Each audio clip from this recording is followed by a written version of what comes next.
CCS की बैठक। इस वक्त की बड़ी खबर, एनएसए डोभाल और राजनाथ सिंह पहुंच चुके हैं। इस बैठक के लिए बड़ी जानकारी हम आपसे साझा कर रहे हैं। अफगान के मुद्दे पर सीसीएस की बैठक हो रही है आज। अफगानिस्तान में फंसे भारतीयों पर भी बातचीत होगी, भारतीयों की मदद पर चर्चा होगी। अफगानिस्तान के हालात पर पीएम मोदी की नजर लगातार बनी हुई है। हालात पर पल पल का अपडेट प्रधानमंत्री नरेंद्र मोदी ले रही हैं। कुछ देर में अफगानिस्तान के मुद्दे पर सीसीएस की बड़ी बैठक शुरू होने जा रही है और उसके लिए लेटेस्ट अपडेट यह है कि एनएसए अजीत डोभाल और राजनाथ सिंह पहुंच चुके हैं। प्रधानमंत्री नरेंद्र मोदी की उपस्थिति रहेगी। अफगानिस्तान में फंसे हुए भारतीयों पर बातचीत होगी, विचार विमर्श और चर्चा होगी। और इसी खबर पर ज्यादा जानकारी और बातचीत के लिए सीधा रुख करूंगी मैं हिमांशु, मेरे सहयोगी का। हिमांशु, कुछ देर में सीसीएस की बड़ी बैठक शुरू होने जा रही है। राजनाथ सिंह पहुंच चुके हैं, अजीत डोभाल पहुंच चुके हैं, और कौन कौन पहुंच रहा है इस बैठक में?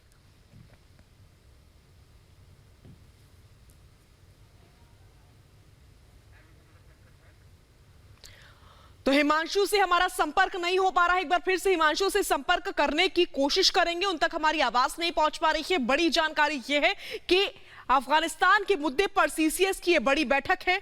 अफगानिस्तान में फंसे हुए भारतीयों पर चर्चा होगी, विचार विमर्श होगा।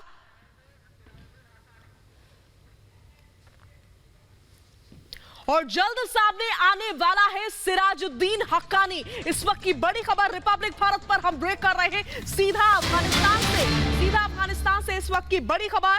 जल्द सामने आएगा सिराजुद्दीन हक्कानी। सूत्रों के हवाले से खबर है, तालिबान का डिप्टी लीडर है सिराजुद्दीन हक्कानी। हक्कानी नेटवर्क के प्रमुख है सिराजुद्दीन हक्कानी।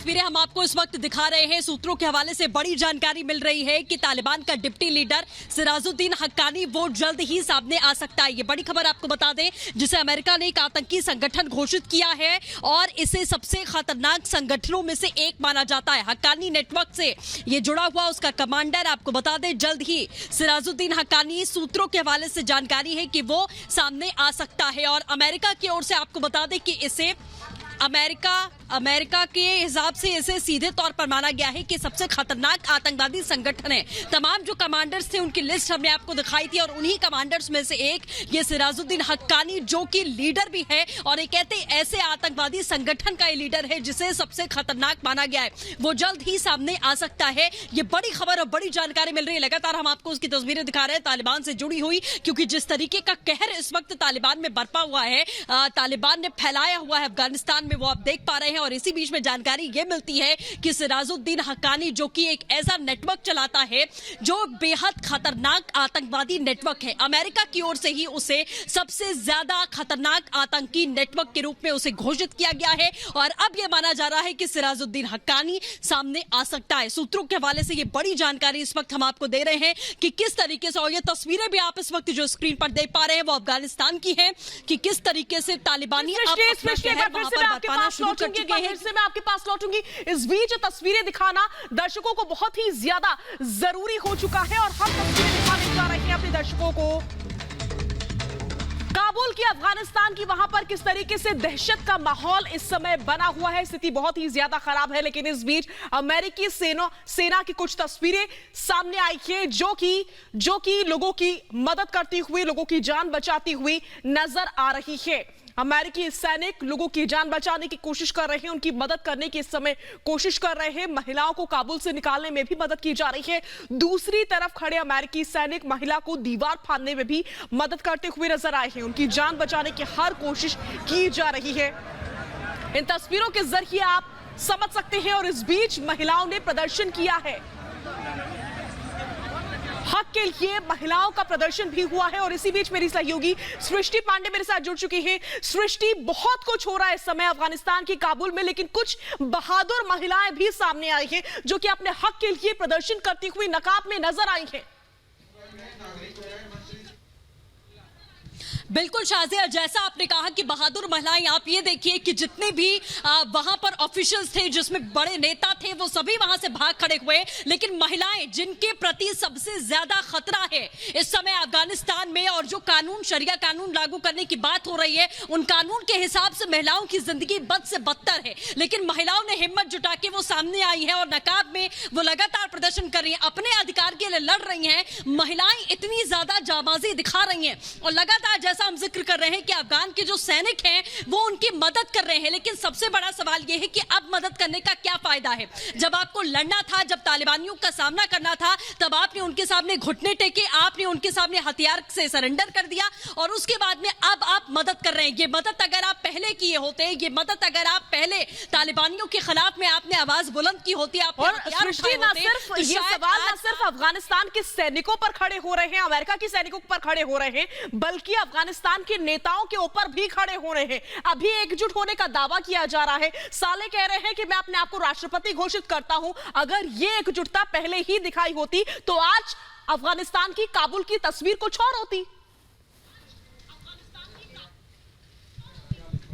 बिल्कुल शाजिया, अमरुल्लाह साले आखिरकार कहां थे? अभी वो ट्वीट करके कहते हैं कि कानूनन अधिकार मेरा है और कानूनन मैं जो है केयर टेकर राष्ट्रपति हूं और मैं ही संभालूंगा कमान। लेकिन अब आप तब कहां थे जब आपकी जरूरत सबसे ज्यादा अफगानिस्तान में थी? आपने अपनी आवाम को धोखा दिया। अशरफ गनी जो एक दिन पहले आकर अपना रिकॉर्डेड ऑडियो उनका सुनाया जाता है कि हम आवाम के साथ हैं, जनता की रक्षा करेंगे, एक दिन बाद ही इस्तीफा देकर वो भाग जाते हैं और चार गाड़ियां भर के कैश लेकर वो भागते हैं। सोचिए कि ये प्लॉटिंग पहले से की गई थी और अब आप सामने आकर कह रहे हैं कि हम युद्ध करेंगे। आपकी सेना ने सरेंडर किया, 3 लाख सैनिक थे जो सक्षम थे सामना करने के लिए, उसके बावजूद भी उन्होंने अपनी सक्षमता नहीं दिखाई और उन्होंने सरेंडर कर दिया। और अब आप युद्ध लड़ने की बात करते हैं। अमरुल्लाह साले के तमाम लोग हैं जो अभी युद्ध करने की बात कर रहे हैं और युद्ध का आगाज वो कर चुके हैं। बिल्कुल सृष्टि, मैं एक बार फिर से आपके पास लौटूंगी। इस बीच एक और बड़ी खबर मिल रही है, वो अपने दर्शकों को बता दें। मिशन काबुल से जुड़ी हुई बड़ी खबर, पीएम ने नागरिक उड्डयन मंत्री से बात की है। करीब 40 मिनट तक दोनों में बात हुई है। सूत्रों के हवाले से बड़ी खबर मिल रही है, प्रधानमंत्री नरेंद्र मोदी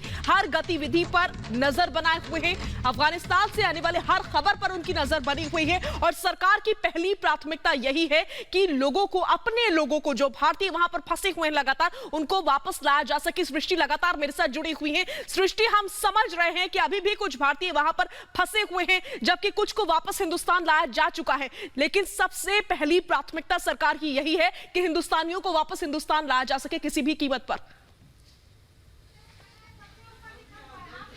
बिल्कुल शाजिया, जो कल विमान ग्लोब मास्टर का आया था हिंडन एयरबेस पर, उसमें जो नागरिक थे, भारतीय नागरिक जो वहां कोई 8 साल से 10 साल से रह रहे थे, उनसे हमने बातचीत की थी। आईटीबीपी के जवान जो एम्बेसी की रक्षा के लिए थे, तमाम दूतावास चूंकि खाली किया गया, तमाम ऐसे ऑफिशियल से जिन्हें बाहर निकाला गया और उसके साथ ही उन्होंने बताया कि अभी और भी भारतीय हैं जो इस वक्त अफगानिस्तान में फंसे हुए हैं और हमें अपने देश पर गर्व है। हमें प्रधानमंत्री ने जिस तरीके का आश्वासन दिया था वो करके दिखाया और हमें उम्मीद है कि जितने भारतीय और उनके जानने वाले हैं, परिवार के सदस्य हैं, दोस्त हैं, जिनके साथ वो काम करते थे, उन्हें महफूज तरीके से, सुरक्षित तरीके से बाहर निकालना। ठीक है सृष्टि, इस बीच एक बड़ी खबर मिल रही है, सीसीएस की बड़ी बैठक शुरू हो चुकी है। अजीत डोभाल, राजनाथ सिंह पहुंच गए थे और तमाम बड़े नेता, तमाम महत्वपूर्ण व्यक्ति इस बैठक में पहुंच चुके हैं। इस वक्त की बड़ी खबर, मिशन काबुल से जुड़ी हुई बहुत बड़ी खबर, सीसीएस की बड़ी बैठक शुरू हो चुकी है। काबुल में बने हालात पर, अफगानिस्तान में बने हालात पर यह बैठक रखी गई है।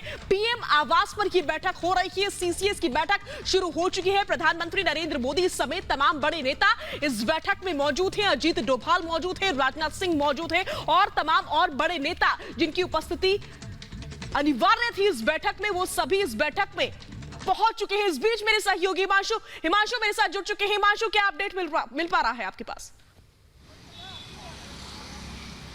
देखिए, अभी तक की जानकारी के मुताबिक जो है प्रधानमंत्री नरेंद्र मोदी के आवास पर सीसीएस की बैठक स्टार्ट हो चुकी है। उसके जस्ट बाद जो है कैबिनेट की बैठक स्टार्ट होगी और अभी कुछ देर पहले ही यहाँ पर गृह मंत्री अमित शाह, राजनाथ सिंह, रक्षा मंत्री और अजीत डोभाल और अंदर निर्मला सीतारमण, जो है तमाम मिनिस्टर्स यहाँ पर पहुँच चुके हैं। पहले जो है CCS की बैठक होगी, उसके 10 मिनट के बाद में फिर कैबिनेट की बैठक होगी। और जैसा कि हमें जानकारी मिल रही है कि जिस तरीके से एयर इंडिया जो है एयरलिफ्ट कर रहा है तमाम अफगानिस्तान में फंसे हुए भारतीयों को, उसको लेकर प्रधानमंत्री ने कैबिनेट की CCS की बैठक के पहले तकरीबन आधे घंटे तक जो है नागरिक उड्डयन मंत्री उनसे भी बात की है फोन पर कि जिस तरीके से ऑपरेशन चलना चाहिए था क्या उसी तरीके से